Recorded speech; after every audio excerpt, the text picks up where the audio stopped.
सदगुरु कबीर साहब जी का एक बहुत ही मार्मिक और प्यारा दोहा है। उसको अपनी भाषा में वो साखी कहते हैं।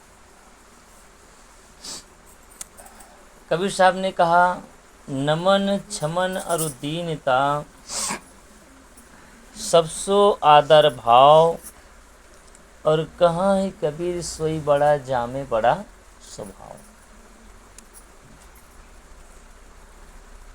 यहाँ पर सदगुरु कबीर साहेब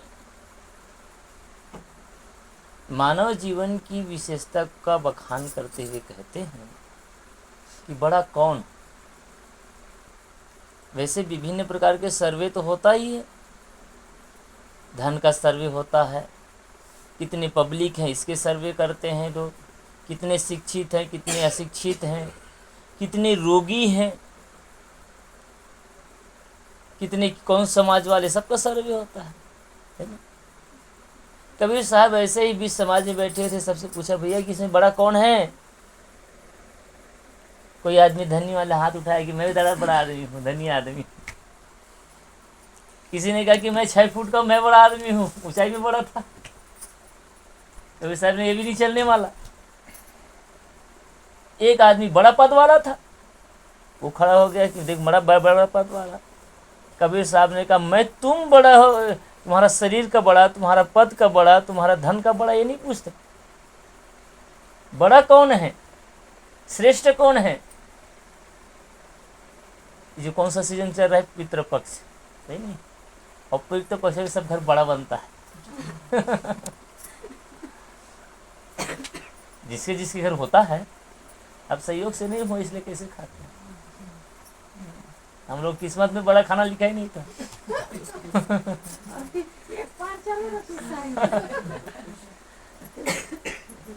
तो संत गुरुजन कहते हैं कि बड़ा बनने के लिए बड़ी मेहनत करने की जरूरत पड़ती है।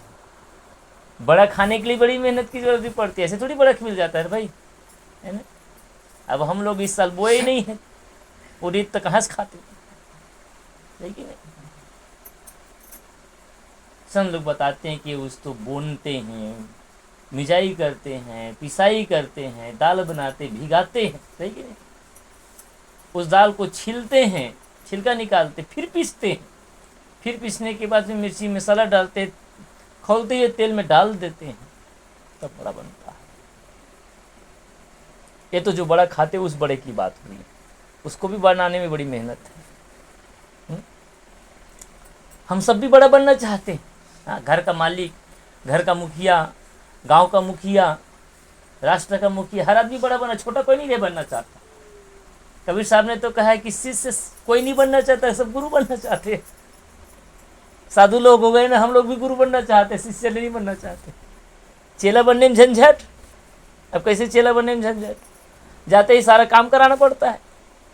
जे पाएगा वो काम बताएगा, अमुक काम कर दो जी, अमुक काम कर दो, दिन भर फुर्सत ही नहीं। अब गुरु बन गए तो कौन किसको क्या कहे। तो हर आदमी बड़ा बनना चाहता है, अहंकार दिखाता कि मैं बड़ा, मैं श्रेष्ठ, मैं बलवान, मैं धनवान, मैं रूपवान। ये मैं का अहंकार करता है, आदमी बड़ा बनना चाहता है। और इस अहंकार को रख करके कोई आदमी बड़ा होता, बड़ा हुआ सो क्या हुआ, जैसा पेड़ खजूर और पंछी को साया नहीं, फल लागे अति। देखिए सब 5वीं 6वीं में सब पढ़े हैं। रहमान कवि का ये दोहा है, बड़ा हुआ सो क्या। ऐसा बड़ापन किस काम का। कुछ लोगों का घर बहुत बड़ा रहता है, आसन मांगो तो एक दिन रहने के लिए जगह भी नहीं है। किसी के घर में बहुत धन होता है, लेकिन सेवा करने का मन नहीं है। बड़ा तो है ना किसी न किसी, कोई पद में बड़ा है, बड़ा पद वाला है, बहुत बड़ा पद वाला है, लेकिन उसके पास कोई जाता है तो प्रेम का व्यवहार नहीं। तो ऐसे लोगों को देख करके रहमान कवि ने कहा, बड़ा हुआ सो क्या होगा, बड़ा होने से क्या होता है। ऐसा बड़ापन किस काम का, ऐसा बड़ा वृक्ष होने से किस काम का, जिसके नीचे बैठे हुए पक्षी को भी छाया न मिले। तो कबीर साहब ने कहा, बड़ा बनाने की, बड़ा होने की एक विधा दिए। क्या, नमन छमन अरु दीनता। सबसे पहला सूत्र है कि अगर बड़ा बनना चाहते हैं श्रेष्ठ बनना चाहते हैं, सफल होना चाहते हैं, तो उसका पहला सूत्र है कि आप विनम्र बनिए। विनम्र आदमी ही सबसे बड़ा होता है। जो झुकना जानता है ना, वही श्रेष्ठ होता है। जो झुकना नहीं जानता ना, वो आदमी श्रेष्ठ नहीं होता। देखिए, जो पेड़ जो झुक जाता है, आंधी हवा चलती है, तूफान चलते हैं, और जो पेड़ अगर झुक गए तो टूटता नहीं, और जो झुकता नहीं वो टूट जाता। रावण कहता क्या है, मैं टूट सकता हूं लेकिन झुक सकता, ये अहंकार आदमी नहीं बोलता, अहंकार बोलता है। दुर्योधन कहता है कि मैं बिना युद्ध का सुई के बराबर जमीन भी नहीं दे सकता। मर सकता हूं, सिर कट सकता है, लेकिन दे सकता, ये आदमी नहीं बोलता, अहंकार बोलता है। आज भी आदमी ऐसे ही बोलता है, सब बिक जाए। देखिए कोर्ट कचहरी जो चल रहा है ना, कई लोगों का केस चलता रहता है, 20-20 साल 30-30 साल तक केस चलता रहता है, पूरा जम संपत्ति बिक जाता है। एक बार गुरुदेव जी से एक भक्त मिलने आया, उसने पूछा गुरुदेव जी ने कि सब भक्त जी सब बढ़िया है? हाँ साहब सब बढ़िया है, लेकिन क्या करें, एक केस में है, 20 साल से केस चल रहा है, लेकिन अभी कुछ नहीं हुआ। उसने कहा कि कितनी बड़ी ज़मीन है? उसने कहा कि 1 बीघा ज़मीन है। कि कितनी की रही होगी? साहब जिस समय केस लड़े उस समय 10,000 का रहा होगा। पुरानी बात थी। गुरुजी ने कहा कि आप तक कितना खर्च कर लिए हो? उसने कहा कि 20 साल में मैं कम से कम 2 लाख खर्चा कर लिया हूँ। बोले 10,000 की ज़मीन है और उसमें 2 लाख की खर्च। तो उसने कहा कि आप समझदार नहीं है क्या? बोलते कैसे? अरे 10,000 की ज़मीन में आप 2 लाख रुपए खर्च कर चुके हो, और अभी भी केस चल रहा है। कहे हाँ केस चल रहा है, तो छोड़ दो। कहे कैसे छोड़ दूं गुरुजी? अरे वो पैसे की बात नहीं है, बात की बात है, बात की लड़ाई है। 1 साल नहीं 50 साल लड़ना पड़े, लेकिन जमीन को छोड़ नहीं सकते। ये होता है, अहंकार आदमी को बोलता है, धन नहीं बोलता, अहंकार बोलता है। इसलिए सदगुरु कबीर साहब ने कहा, श्रेष्ठ बनना चाहते हैं, सुखी रहना चाहते हैं, घर परिवार में भी सुख से रहना चाहते, सब जगह विनम्र आदमी को सब पसंद करते, अहंकारी आदमी को कोई पसंद नहीं। अहंकारी आदमी भी विनम्र आदमी खोजता है, बेईमान आदमी भी ईमानदार खोजता है। हाँ, बेईमानी करने वाले भी ईमानदार आदमी खोजता है, कि ईमानदार को सब पसंद करते हैं। खास करके घर परिवार की बात है, तो यहाँ पर घर परिवार में रिश्तों को निभाने के लिए, आपस में प्रेम के साथ रहने के लिए हम सबको विनम्र रहना चाहिए। विनम्रता वो सद्गुण है। कबीर साहब जी ने कहा, लघुता से प्रभुता मिले, प्रभुता से प्रभु दूर, और चीटी चावल ले चली हाथी के सिर धूल। चीटी जो है ना, वो कंकड़ में चावल मिला हो तो उसको अलग करके निकाल लेती है। छोटी जंतु है लेकिन निकाल लेती है। और हाथी क्या करता है, नहा करके निकलता है, धूल को उड़ेलता है। कुछ लोग ऐसे ही होते हैं, नहा तो लिए, तन को तो नहला लिए, और मन को गंदा करके निकलता है। मन गंदा है। तन को धोने से क्या हुआ? आपने गंगा में स्नान किया, नर्मदा में स्नान किया, सभी नदियों में स्नान कर लिए, तो तन तो पवित्र हुआ, लेकिन मन गंदा हो गया। करने के लिए किस लिए गए थे? मन पवित्र करने के लिए गए थे। इसलिए मन को पवित्र करें। मन को पवित्र करने के लिए सबसे पहले जो विधा है वह है मन को विनम्र बनाए, अपने जीवन को विनम्र बनाए, सरल बने। जो सरल होता है वो आदमी मीठा बोलता है, अहंकारी आदमी मीठा नहीं बोलता। और हम लोग अहंकार करते हैं। किस बात का अहंकार करते हैं बताइए? विद्या का अहंकार, पद का अहंकार, धन का अहंकार, रूप का अहंकार, परिवार का अहंकार, इसी सब का तो अहंकार होता है। बड़ा घर है इसका अहंकार होता है, बड़े घर के बेटे इसका अहंकार होता है, बड़े धनवान है इसका अहंकार होता है, पद का अहंकार होता है। और संत और गुरुजन कहते हैं कि अहंकार सब मिट जाने वाला है। जिस दिन हम इस संसार को छोड़ेंगे ना, कोई अहंकार काम आने वाला नहीं। अरे शरीर छूटने की तो छोड़ दीजिए, जब ये शरीर बीमार पड़ता है ना, जीते जी जिंदगी नरक बन जाती है। हॉस्पिटल में जाकर के देखिए, बड़े बड़े अहंकारियों का शरीर गल रहा है। हाँ? किसी का हाथ कटा, किसी का पैर कटा, किसी का, देखिए माता जी गई होगी, देखी होगी, अभी दे करके आई है। अगर नरक देखना है तो हॉस्पिटल में चले जाइए, पूरे जीवन की दुर्दशा देखने में मिल जाता है वहाँ पर। किसको देख करके अहंकार? सुंदर सुंदर दिखने वाले लोग अभी बीमार पड़ता है। एक लड़का था, एक स्त्री को देख करके बड़ा मोहित हो गया। युवती थी 25 साल की, उसको देख करके बहुत मोहित हो गया और बार बार वो देखा करता था छुप करके। एक दिन वो स्त्री बेचारी देख पाई कि ये बार बार मुझे छुप करके देखता है। एक दिन हिम्मत करके बुलाई उसको, समझदार थी, शिक्षित थी, पढ़ी लिखी थी। इसने कहा कि लगता है दांव लग गया। ऐसे ही दांव लगता है ना। उसने सोचा है कि इशारा मिल रहा है, मतलब दांव लग गया, वो भी पसंद करती है। बुलाए, मैं कुछ दिन से देखती हूँ आप छुप छुप करके मुझे देखते हो कि हाँ मैं आपको बहुत पसंद करता हूँ और आप पर मेरा मन आ गया है, आपको खूब चाहता हूँ। स्त्री कहा हाँ मुझे चाहते हो? हाँ बहुत चाहता हूँ। क्या ठीक है, अगर तुम मुझे बहुत चाहते हो ना तो कल मेरे मम्मी पापा घर में नहीं रहेंगे, मिलने के लिए आना और खूब मन भर का प्रेम करना। वो लड़का तो अब फूले न समाये, वो तो कल्पना भी नहीं किया था कि ऐसा भी कभी एक बार में कोई स्त्री मान जाए, सरस लुटाने के लिए तैयार हो जाए। अब वो गदगद होकर के गए, फूले न समाये, दोस्तों को बताए, अरे बस मेरी जब आदमी की मनोकामना पूरी होने वाली रहती है ना, जो सोच रहती है अगर मिल जाता है तो आदमी कितना खुश होता है। बढ़िया दूसरा दिन बढ़िया तैयार हुआ, नया कपड़ा पहना, सेंट वेंट मारा, वो सेविंग वेविंग किया, बढ़िया से तैयार होकर के और चल पड़ा। संयोग से सच में जिस दिन वो गया उस दिन उस घर में कोई नहीं थी, सब लोग बाहर चल गए।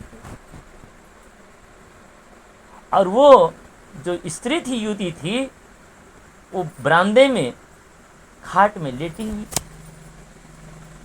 जैसे आदमी वो खटखटाया, कहे अंदर आ जाइए, अंदर आया। जब अंदर आया तो दिखता क्या है कि जो युवती स्त्री एक दिन पहले तक बढ़िया लावण्य से, माधुर्य से, सौंदर्य से लबालब थी, सुंदर दिख रही थी, वो युवती के शरीर कंकाल जैसे हुआ था। आँख धंस गई थी, गाल धंस गए थे और बिल्कुल बीमार जैसे दिख रही थी, पूरी हड्डी जैसे दिख रही थी। वो लड़का देख करके कांप गया। जिस लड़की को, जिस युवती को देख करके मैं आया हूँ और इसे इतना मोहित करता हूँ, एक दिन में इतना ऐसा शरीर, कहे तुम्हारा सौंदर्य कहाँ चला गया? तुम तो कहो बहुत सुंदर दिख रही थी कल, ये तुम्हारा सौंदर्य, तुम्हारा लवण्य, तुम्हारा मनमोहक चेहरा कहाँ गया? वो स्त्री कहती कि मैं अपने सौंदर्य को उस कमरे में रख कर के आई हूँ, बोलते हैं उस कमरे में रख चुकी हूँ। अब जो मोही आदमी रहता है ना, वो विचार नहीं करता। हाँ, जो भी आदमी मोही रहता है, चाहे वो पुत्र का मोह हो, चाहे पति का मोह हो, चाहे संसार का मोही जो आदमी रहेगा ना, जैसे लोभी को कुछ दिखता नहीं है, उसको धन ही दिखता है, वैसे ही जो आसक्त रहता है काम भावना में, जो आसक्त है, वो विचार ही नहीं कर पाया कि स्त्री से उसका सौंदर्य कोई अलग होगा। बताइए, गुड़ से मिठास कभी अलग होती है? पानी से शीतलता कभी अलग होगी? इसी प्रकार क्या है, सौंदर्य जो है शरीर से बाहर रहेगा। अरे शरीर में ही सौंदर्य रहता है। लेकिन वो लड़का गया और दरवाज़ा को खोला तो देखा तो बिस्तर पड़ा हुआ था, उस बढ़िया मखमल के बिस्तर, और उसके ऊपर में एक मखमल के चादर लिपटे हुए थे। जब उठा कर देखे ना तो उसमें गंदगी की टट्टी भरा हुआ था, दुर्गंध। रात भर और दिन भर में इतनी दुर्गंध थी, जैसे खोला वो बहुत गंदगी आया, थू थू करते निकला। ये क्या मुझे रूम में भेज दिए। स्त्री ने कहा कि जिस सौंदर्य की तुमको तलाश था ना, तो वही तो है सौंदर्य। तुम किसको पसंद करते थे? अरे मैंने कुछ नहीं किया कि और रात में सोते समय जुलाब के 2 गोली खा लिया था। क्या खा लिया? 2 गोली। और जुलाब के गोली खाने के कारण से मुझे रात भर लेटरिंग हुई। वही इकट्ठा, यही सौंदर्य है ना? सौंदर्य को खोज रहे हो। इस सौंदर्य की हकीकत क्या है? आदमी एक दिन बीमार पड़ता है, बुखार लगता है, तबीयत खराब होता है, सारा सौंदर्य निकल जाता है। लेकिन आदमी को रूप का भी बड़ा अहंकार होता है, धन का अहंकार होता है। ये धन भी किसी का काम नहीं आने वाला। अगर धन काम आता तो धन से बड़े बड़े धनी आदमी लोग जीवन सुखी नहीं हो जाता। ये धन भी काम नहीं आता। इसलिए संत और गुरुजन कहते हैं नमन क्षमन और दीनता, विनम्रता धारण करें, विनम्र होकर के प्रेम से मीठा बोलें, सबसे सुंदर व्यवहार करें, एक दूसरे का आदर करें, नमन क्षमन, और क्या करें, जो विनम्र रहता है ना, सरल रहता है, दिल से सरल रहे, हृदय से सरल रहे। कठोरता कहीं भी आपको सुख नहीं देता है। गन्ना खाए हैं ना, कितने लोग खाए हैं? हाँ, खाए गन्ना? गन्ना का रस कहाँ पर होता है? मिठास कहाँ होती है? उसका दो हिस्सा होता है, एक हिस्सा गांठ वाला और दूसरा सरस भाग, बीच का भाग। तो बीच के गन्ने के बीच के भाग में रस होता है, जहाँ सरस होता है। गांठ में रस होता है क्या? और जहाँ रस ही नहीं वहाँ मिठास क्या होगी? इस सूत्र अपनाइए, जीवन में जहाँ भी गांठें होंगी, जिसके प्रति भी गांठ बना लेंगे, सास के प्रति गांठ, बहू के प्रति गांठ, भाई के प्रति गांठ, जहाँ भी गांठें आएंगी मन में, आपके जीवन को नीरस करने वाला है, आपके जीवन को नरक बनाने वाला है, कठोर है। जहाँ गांठ होती है वो कठोरता भी होती है, जहाँ गांठ होती है वहाँ निरसता भी होती है, और जहाँ गांठ होती है वहाँ मिठास भी नहीं होती है। मिठास कहाँ होती है? जहाँ रस होता है वहाँ मिठास होता है, और मिठास होता है वही खाने में अच्छा लगता है। ये जीवन का सूत्र है।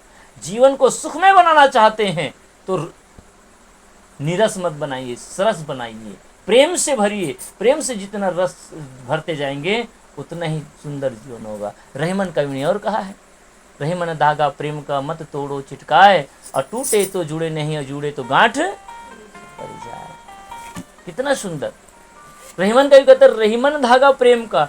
रहमन कवि कहता है जो प्रेम का जो धागा है ना, बहुत ही नाजुक धागा, पतला धागा। जो सिलाई करते हैं ना उस धागा से भी पतला, यार तो थोड़ा मजबूत भी रहता है, वो नाजुक हाथ लगते ही टूट जाता है। थोड़ा सा भी विपरीत व्यवहार हुआ घर में, परिवार में, बहू के साथ, सास के साथ, दिरान के साथ, जेठानी के साथ, अन्य परिवार के साथ में, बस थोड़ा सा विपरीत मन हुआ, टूटते देरी लगता है क्या? बहुत क्षण में रिश्ते बदल जाते हैं। जो मित्र है वो दुश्मन हो जाते हैं, दुश्मन मित्र हो जाते हैं। ये जीवन की वास्तविकता है। इसलिए क्या करें, इसको नाजुक संभाल। जो जितना ही कीमती और बारीक हो ना, उसको उतना ही संभाल के रखते हैं। अब बहनों को तो पता है, जो जब मंगलसूत्र लेते हैं ना, नाजुक होता है। और अगर सोना का अगर गुथा हुआ है तो और नाजुक रहता है, कभी भी टूट जाता है करी। सही कि नहीं? कितना संभाल कर रखते हैं बताइए उसको, क्योंकि कभी भी वो टूटने का डर रहता है, तो बड़े संभालना पड़ता। जो जितना ही कमजोर होता है ना, उसको उतना ही संभालना पड़ता है। ये रिश्ते ना बड़े कमजोर हैं, पति पत्नी के रिश्ते, सास बहू के रिश्ते, दिरान जेठान के रिश्ते, इसको बड़ा संभालना पड़ता है।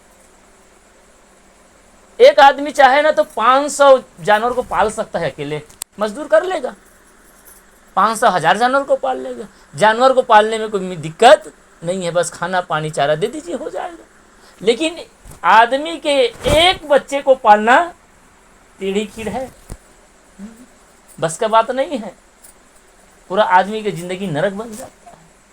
इसलिए इंसानों को संभालना, रिश्तों को संभालना बहुत जरूरी है। और रिश्तों को संभालने के लिए सबसे बड़े सद्गुण है, वो क्या है? पहला सद्गुण, आदमी को विनम्र हो।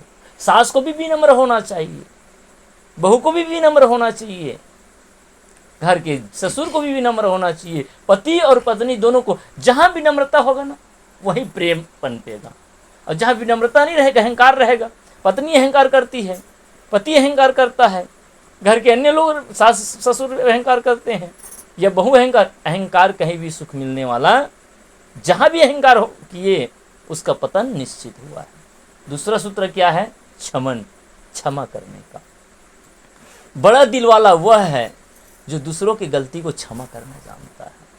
क्षमा बड़न को चाहिए, छोटन को उत्पात, और कहा विष्णु की घट गई जो भृंग ने मारी लात। कबीर साहब ने कहा कि क्षमा करना ये बड़ों का काम है। बच्चों से गलतियां हो जाती हैं, छोटों से गलतियां हो जाती हैं, बड़ों को वैसे ही गलती क्षमा कर देना चाहिए। जैसे कभी कभी हम हाथ से सब्जी सुधार रहे होते हैं, हंसिया के द्वारा या चक्कू के द्वारा, कभी कभी अपना हाथ कट जाता है। हमको तो पता है, हम कांदी लूने जाते थे, कई बार काटते काटते ऐसे पकड़ रहे हैं, ऊपर उछल जाता तो हाथ कट जाता। धान काटते काटते धान के बाली से ही हाथ कट जाता है। सही कि नहीं? अब किसको दोष देने जाएंगे बताइए? किसी ने दूसरे ने थोड़ी काटा है, अपनी चूक से, अपनी गलती से, थोड़ी असावधानी से हाथ कट गया। अरे रास्ता रास्ता चल रहे हैं, कभी भी हम फिसल कर गिर गए। कभी कभी काम कर रहे होते हैं, अपने हाथ से उंगली से आँख लग जाती है, कभी कभी दांत से जीभ कट जाती है। किसको दोष देते हैं? किसी को दोष देने जाते हैं क्या? नहीं जाते हैं, क्षमा करते हैं ना, अपने आप को भी क्षमा करते हैं। जब अपने आप को क्षमा करते हैं, क्योंकि ये मेरे से हुआ, तो परिवार के जितने भी सदस्य हैं वो मेरे ही शरीर के तो अंग हैं। जैसे मेरे हाथ हैं, मेरे पैर हैं, मेरे कान हैं, मेरे नाक हैं, मेरे शरीर के हिस्से हैं। सही कि नहीं? इसी प्रकार से जितने लोग बैठे हैं यहाँ पर, घर के जितने भी सदस्य हैं, वही मेरे शरीर के हिस्से हैं। माँ है वो मेरे शरीर का हिस्सा है, बहू जो है वो भी शरीर का हिस्सा है। जैसे हाथ का शरीर होता है, वैसे ये परिवार रूपी शरीर का हिस्सा है। अब उससे कोई गलती हो जाए क्या करेंगे? मारने से काम बनेगा? डांटने से काम बनेगा? हाँ, डांटना, मारना, दुत्कारना तो सब चलता है, प्यार देना सब चलेगा, लेकिन बैर भाव से नहीं, प्रेम भाव से। मारना भी चलता है, पुचकारते भी हैं। हमारी माँ हमको कई बार मारी है। अब मार तो सब खाएंगे, लेकिन उसका ममता। लेकिन बच्चा कभी भी माँ से मार खा करके मांस दूर होता है क्या? वो जब माँ की याद आएगा ना, तो उसी गोदी में जाएगा। सही कि नहीं? एक कथा याद आ गई, दिला दूं आप सबको। एक माँ और बेटे दोनों बाजार गए।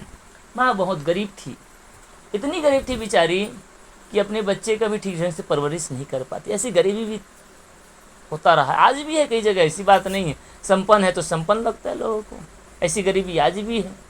पति नहीं है, घर में कमाने वाले नहीं हैं, बच्चों की कैसी परवरिश करती है वो बह नहीं जा सकती बेचारी, गरीबी है। मुश्किल से 100-200 रुपये में अपनी गुजारा करने वाले कितना करेंगे? तो वो जब बच्चे को ले जा रही थी बाजार, तो रास्ता में जो भी चीज़ को देखता था ना, तो बच्चे का मन ललायित होता था। बच्चे इसे तो होते हैं, थोड़े थोड़े में क्षण में बदलता है। क्षण में जलेबी चाहिए, तो क्षण में फुग्गा चाहिए, तो क्षण में खिलौना चाहिए। उसके मन में कोई बात टिकती नहीं। हमारे संत गुरुजन कहते हैं कि बच्चों को मानो जैसे मेढक को तराजू में तौलना, वैसे ही बच्चों का मन, उसको तौल सकते हैं नहीं। कोई मेढक को तराजू में तौल सकता है क्या? तराजू में को उछल जाएगा, तौल ही नहीं पाएंगे आप ठीक से। हाँ, बच्चों का मन भी ऐसा रहता है, उछलता रहता है, कब कभी कभी किसी चीज़ के लिए हो जाता है। तो बच्चा जो है बार बार प्रेरित करता, कभी जलेबी के लिए, कभी मिठाई के लिए, कभी खिलौने के लिए, कभी और अन्य चीज़ों के लिए। माँ बार बार उसको सांत्वना देती कि बेटा बाद में लेंगे, बाद में लेंगे। क्योंकि माँ की मजबूरी थी, बेचारी ज़्यादा पैसा लेकर गई नहीं थी, कुछ आवश्यक सामान खरीदने के लिए गई थी। सोच रही थी कि अंत में सब सामान लेने के बाद अगर कुछ पैसा बच जाएगा तो ले लूँगी। लेकिन ये बच्चा तो बच्चा माँ की पीड़ा क्या समझे? माँ ये थोड़ी जानते कि बच्चे के जेब, माँ के जेब में पैसा है कि नहीं है। हाँ? और रोने लगा। जब रोने लगा, बार बार मांगने लगा, जब नहीं लेता था, तो ऐसे ही जा रही थी। अब बीच रास्ते में एक बार भगदड़ हुआ, भीड़ इतनी थी कि माँ बच्चे दोनों बिछुड़ गए। माँ एक तरफ चली गई और बच्चे दूसरे तरफ चले गए। अब माँ बच्चे को खोजने लगती है, बच्चा इधर उधर रोने लगता है। तो इस अवसर में पीछे पीछे एक आदमी जा रहा था, जस्ट काफ़ी देर से पीछे पीछे चल रहा था। वो आदमी क्या सोच रहा था, ये स्त्री कैसी निठुर स्त्री है, इसका बच्चा बार बार मांग करता है, खिलौना के लिए मांग करता है, जलेबी के लिए मांग करता है, अन्य मिठाई के मांग करता है, और एक ऐसी निठुर माँ की अपने बच्चों को खिला लेकर के देती भी नहीं है। काश मेरा बेटा होता, उसका एक भी संतान नहीं। दुनिया के दस्तूर है, जिसके पास खाने वाले हैं उसके पास खाने के लिए नहीं रहता, और जिसके पास खाने के लिए है ना, उसके पास खाने वाले नहीं होते हैं। ये जीवन की दस्तूर है। वो आदमी बहुत बड़ा सेठ था, लेकिन एक भी संतान नहीं थी, एक भी बच्चा नहीं था। वो तड़प रहा था, हे भगवान इतने बड़े हवेली को तो मुझे दे दिए हो, लेकिन खाने वाला एक इंसान भी, एक बच्चा भी मुझे नहीं दिए हो। किसी के पास में 8-10 बच्चे होते हैं, लेकिन इतने गरीब होते हैं कि उसको ठीक से कपड़ा पैंट भी नहीं ले पाते हैं, ऐसी गरीबी होती है। तो वो सोच रहा था कि काश मेरा बेटा होता तो मैं सब कुछ उसके झोली में डाल देता, जो कहता मैं वो दे देता। और जब वैसे ही देखते देखते जब वो बच्चा बिछुड़ गया, तो उस बच्चे के पास में गया तो क्यों रो रहा था कि किनारे में, बच्चे को पा लिया और पा करके कहा बेटा चुप चुप चुप, तुमको क्या चाहिए। वो चुपचाप था, रो ही रहा था। उसने फिर पुचकारा कि बेटा क्या तुमको जलेबी चाहिए, कहीं नहीं चाहिए। उसने कहा क्या तुमको मिठाई चाहिए, कहीं नहीं चाहिए। क्या फुग्गा चाहिए, ये फुग्गा भी नहीं चाहिए। उसने कहा कि तुम्हें गाड़ी मोटर चाहिए, कहीं मुझे कुछ नहीं है। तो हैरान होकर के उस सज्जन ने पूछा बेटा जिसके लिए तुम रो रहे थे अब तक, तो अब क्यों नहीं चाहिए, तो अब क्या चाहिए तुमको। कहे मुझे माँ चाहिए। क्या चाहिए, माँ। चाहे कितनों डांटे, चाहे दूल्हा पीटे, लेकिन बच्चा याद करेगा तो वो माँ को ही याद करेगा। बस सही नहीं। तो इसी प्रकार से छोटों से अगर कोई गलती हो जाए तो क्या कर देना चाहिए। छोटों से नहीं, किसी से भी कोई गलती हो जाए, ये जीवन का सूत्र अपनाइए। हाँ, उस समय बस लगता है कि ऐसे कैसे कर लेंगे, लेकिन जहाँ बोलने की जगह है वहाँ बोलना भी चाहिए, डांटने की जगह डांटना भी चाहिए। थोड़ा सा मारना पड़े एक आध थप्पड़ तो हम मारना भी चाहिए, लेकिन वो प्रेम से हो, बैर भाव में नहीं, दुश्मनी में नहीं। प्रेम में सब जायज है, सही कि नहीं, लेकिन दुर्भावना से नहीं। तो इसलिए दुर्भावना न रखते हुए क्या करें, दूसरों की गलतियों को, छोटों की गलतियों को क्या कर दें, क्षमा कर दें। लेकिन एक दूसरा तरफ क्या करना चाहिए, अपने से कोई गलती हो जाए जाने अनजाने में तो क्षमा मांग लेना चाहिए। हमसे भी गलती हो सकती है, लेकिन सबसे बड़ी बात है क्षमा करना भी सरल, हालांकि कठिन काम है। आदमी जल्दी क्षमा नहीं कर पाता, किसी को माफ़ नहीं कर पाता है, अहंकार भरा रहता है, इसलिए क्षमा भी नहीं करता। बैर भाव सोच लेता है हाँ आज नहीं कल मैं बदला लूंगा इसका, आदमी क्षमा नहीं कर पाता। मन में गांठ बांध के रखा रहता है, भूलेगा नहीं, बहू है ना नई नई आई हैं तो अभी सह लेगी, और सोचेगी ये बुढ़िया हुई तब मैं बताऊँ यहू। हाँ, क्षमा थोड़ी ना किए हैं, अभी अवसर नहीं है, इकट्ठा कर करके रख रहे हैं डायरी में लिख लिख कर। वो सब लोग पूरा ही बुढ़ाई कहानी, बुढ़ापा में आई तो सही ही नहीं। तो इसको क्षमा नहीं कहते हैं। क्षमा कहने का मतलब है दिल से माफ़ कर देना, भूल जाना सब चीज़ को। और जाने अनजाने में अगर दूसरों से कोई, हम अपने से कोई गलती हो जाए तो क्षमा मांगना। क्षमा मांगना और बड़ा दिल चाहिए इसके लिए। ये बड़ा होने की कला मैं बता रहा हूँ आज, बड़ा बनने की कला है कि अगर खुद से कोई गलती हो जाए, चाहे बड़ों से ही क्यों ना, हमसे भी, बड़ों से भी गलती हो जाती है, छोटों से थोड़ी ना होती, सबसे गलतियां होती हैं। तो क्या करें, क्षमा मांग लेना चाहिए। लेकिन क्षमा मांगने के लिए बड़ा दिल दिखाना पड़ता है। हाँ, हर आदमी, अरे गरे आदमी क्षमा नहीं मांग सकता। क्षमा मांगने के लिए झुकना पड़ता है, विनम्र होना पड़ता है, गलती स्वीकार करना पड़ता है। और क्षमा वही मांग सकता है जिसको ये एहसास हो कि मेरे से गलती हुई है। पहली बात तो हमें गलती का एहसास ही नहीं होता है। हमको क्या लगता है, सीख सब गलत मैं सही, मैं कैसे गलत हो सकती हूँ, मैं कैसे गलत हो सकता हूँ, सास गलत है, ससुर गलत हैं, पति गलत हैं, पत्नी गलत है, मैं तो अच्छा हूँ, मैं गलत नहीं हूँ। कबीर साहब ने कहा इसलिए कि इस संसार में बुरा जो देखन मैं चला, बुरा न मिलिया कोई, और जो दिल ढूंढा आपना मुझसे बुरा ना कोई। हम संसार में बुराई ढूंढने चलते हैं।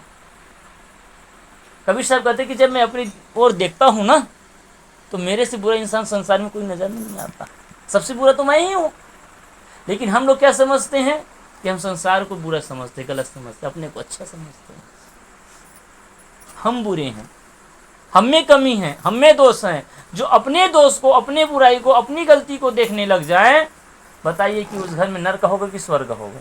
स्वर्ग होगा ना, क्योंकि अपनी गलती दिख गया। अब जो आदमी अपनी गलती को देख लिया, अपनी गलती स्वीकार लिया, वहीं तो स्वर्ग हो सकता है, वहाँ तो जीवन सुंदर बन सकता है। लेकिन आदमी जो है अपनी गलती कभी स्वीकारता नहीं है, कभी नहीं स्वीकारता, इसीलिए अहंकार करता है। तो नमन क्षमन अरु दीनता सबसे आदर भाव, कबीर साहब ने कहा कि सबसे आदर भाव करें, सबके प्रति आदर भाव। आज का सबसे बड़ा जो पतन हुआ है ना, नैतिक पतन के साथ साथ एक और पतन हुआ है, वो है कि आदमी के अंदर से ना लाज मान मर्यादा खत्म हो गया। लज्जा ही नहीं है, मर्यादा ही नहीं है, मर्यादा विहीन हो गए हैं। न बात करने का ढंग, न बैठने का ढंग, न इज्जत करने का ढंग, सब बेच खाए हैं। सारा राज शर्म सब बिक गए। आज आदर सम्मान नहीं है बड़ों बुजुर्गों के प्रति। और आदर सम्मान, एक चीज़ याद रखनी चाहिए कि हम जितना दूसरों को आदर देंगे, हम जितना दूसरों का सम्मान करेंगे, उतना ही हमको लौट करके मिलेगा। एक कथा बताऊं और कथा बताकर अपने वाणी को विराम करूं। बोले सदगुरुदेव की जय। बार बार कहता हूं, एक बार पुनः याद दिला दूं। महाभारत की वह कथा जो 18 दिन के युद्ध के प्रारंभ क्षण में दोनों तरफ पांडव और कौरव दल लड़ने के लिए कटिबद्ध थे, बस जूझने ही वाले थे। उधर से इधर से कसम कसी चल ही रही थी। इसी क्षण युधिष्ठिर जी है अपने रथ से उतर करके पैदल निहत्था सारे हथियार को रख करके चप्पल निकाल करके दुश्मन की ओर जाने लगे। जब दुश्मन की ओर जाने लगे तो उसको आते हुए देख करके दुर्योधन, दुशासन, कर्ण, अश्वत्थामा और सभी लोग देख करके हंसने लगे। देखो देखो देखो भैया वो आ रहे हैं, ऐसा लगता है मानो वो आत्मसमर्पण करने आ रहे हैं। लेकिन गुरु द्रोणाचार्य, कृपाचार्य और भीष्म पितामह तीनों शांत खड़े हुए थे। सबसे पहले भीष्म पितामह के पास आए और आकर के हाथ जोड़ ले कि पितामह, मैं आपकी गोद में खेला हूँ, मैं आपके बच्चा हूँ, इसलिए मैं सबसे पहले आपसे मैं क्षमा चाहता हूँ कि आज आपसे ही युद्ध करना पड़ रहा है। देखिए हम महाभारत को कितने चाव से देखते हैं।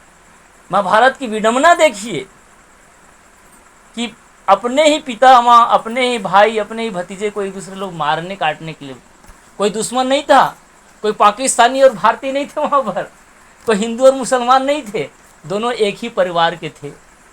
सही कि नहीं? आज हम लोग क्या सोचते हैं, अमुक देश वाले कारण लड़ाई हो रही है, अमुक धर्म के कारण लड़ाई हो रही है।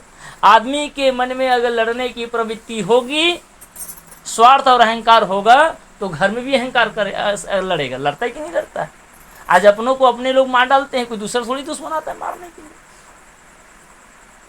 तो आकर के हाथ जोड़कर प्रार्थना करते हैं कि पितामह, पहली बात मुझे क्षमा करिए, आपके साथ ये मेरा दुर्भाग्य है कि आपके साथ मुझे युद्ध करना पड़ रहा है।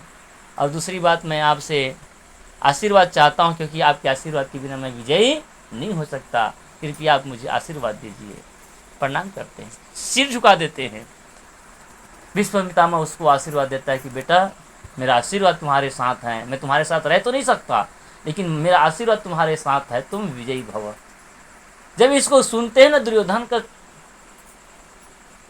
खौल उड़ते हैं क्रोध से, आंख लाल हो जाते हैं, लेकिन कुछ नहीं बोल पाता। फिर गुरु द्रोणाचार्य के पास जाते हैं।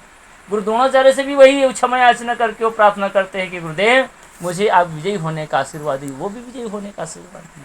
फिर कृपाचार्य के पास गए, वो भी विजय होने का आशीर्वाद दिए। दुर्योधन कांपते हुए इसने कहा क्रोध में आकर के कि भीष्म पितामह, गुरु द्रोणाचार्य, गुरु कृपाचार्य, आप लोग लड़ रहे हैं मेरी ओर से और दुश्मन को आप आशीर्वाद दे रहे हैं। आप लोग कैसे योद्धा हैं? आप ये क्या करने जा रहे हैं? तो भीष्म पितामह लड़काते कहते हैं, दुर्योधन, तुम्हारे पास योद्धाओं की कमी नहीं है, लड़ने वाले वीरों की कमी नहीं है, बलशालियों की कमी नहीं है, और जन भल धन भल हर दृष्टि से तुम संपन्न हो, तुमको कोई परास्त नहीं कर सकता। ऐसे ऐसे योद्धा तुम्हारे पास हैं, लेकिन फिर भी तुम्हारी हार होना निश्चित है, क्योंकि तुम्हारे पास सब कुछ है, लेकिन तुम्हारे पास विनम्रता और आदर भाव नहीं है। अगर तुम भी अपने भैया के कदमों में जाकर झुक जाते और हाथ जोड़ के अगर विनती करते कि भैया मुझे विजय होने का आशीर्वाद दे, तो तुमको भी वही आशीर्वाद मिले। लेकिन दुर्योधन की कमी थी कि वो झुकना नहीं जानता था, और झुकना ही नहीं जानता था, वो मानता भी नहीं था। कैसे नहीं मानता था? उसकी माँ ने, गंधारी ने कहा था ना, जब युद्ध का अंतिम क्षण आ गया था, जब सभी लोग लगभग मर गए थे, दुर्योधन बचा था और कुछ लोग और बचे थे, तो उसकी माँ ने कहा कि बेटा जा स्नान करके आना, और स्नान करके जब आना तो नग्न आना, बिना निर्वस्त्र आना मेरे पास, क्योंकि मैं महादेव की प्रार्थना करती रही और आज जो पट्टी बांधी पहली बार खोलने जाऊंगी। बोले आँख खोलूंगी और आँख की जो मेरी शक्ति है, उस शक्ति आपके शरीर को वज्र बना देगी, इसलिए पूरा निर्वस्त्र आना कहे। भीम दुर्योधन स्नान करने के लिए गया, स्नान करके नग्न आ रहे थे, बिल्कुल निर्वस्त्र कब आ रहे थे। कृष्ण भगवान बीच में मिल गए। उसने कहा कि भैया आप कहाँ जा रहे हैं? कहे नहीं मैं माँ का दर्शन करने जाया हूँ। कृष्ण ने वो चुलगा दिया। कहे कि अरे आप जवान हो और माँ के सामने नग्न जा रहे हो, आपको थोड़ा भी शर्म लज्जा नहीं है क्या? अरे थोड़ा मर्यादा तो रख लेते। उसको भी बात जची और वो अपने देखिए नग्न तो रहे, तो वहाँ पर क्या है, वो केले के पत्ती को बांध लिए कमर में बांध लिए और माँ के पास गए कि माँ मैं स्नान करके आ गया हूँ, आपका दर्शन चाहता हूँ। माँ नेत्र को खोलती है, जब खोलती है तो कहते हैं कि उसका पूरा शरीर वज्र हो गया, लेकिन जितने हिस्से में वो अपने कमर में खास करके वो क्या केले के पत्ते को लपेट लिए थे तो वहाँ तक उसकी किरण नहीं पहुँच पाया। उसने कहा बेटा मैंने तुमको नग्न आने के लिए कहा था, एक तुमने ये क्या कर दिया? कि माँ मैं नग्न नहीं आ रहा था, निर्वस्त्र आ रहा था, लेकिन कृष्ण जी ने मुझे निर्देश किया और उससे बात मान करके मैं ये कहे तूने बहुत गलत। देखिए माँ की जो बात नहीं माना वो दूसरे की बात मान गया। वो दूसरा चाहे कितनों भी आपको अच्छे सलाह दें, लेकिन आपके हित में आपकी जो माने, आज भी यही होता है ना, हमारी माताएं हमारे पिता हमारे बूढ़े बुजुर्ग हमें सलाह देते हैं, निर्देश करते हैं, वो बताते हैं कि इस मार्ग पर चलो, ऐसा करो।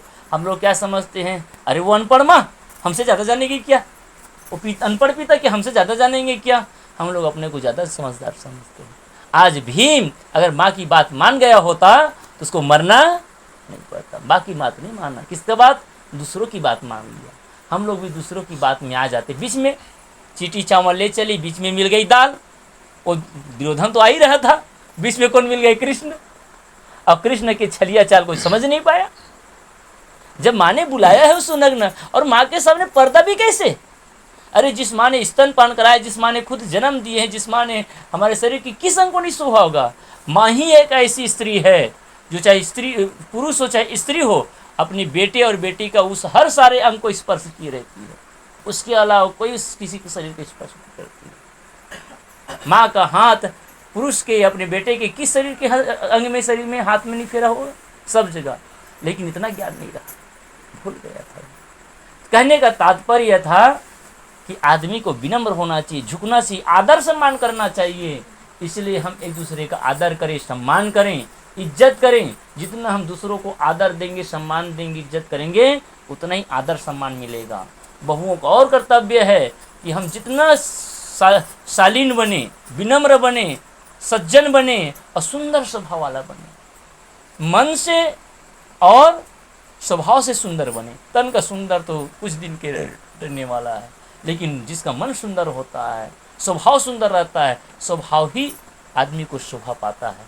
इसलिए हम अपने स्वभाव को सुंदर बनाएं, और जो स्वभाव को सुंदर बनाता है, जो दिल को बड़ा बनाता है, वास्तव में वही बड़ा होता है। आप सब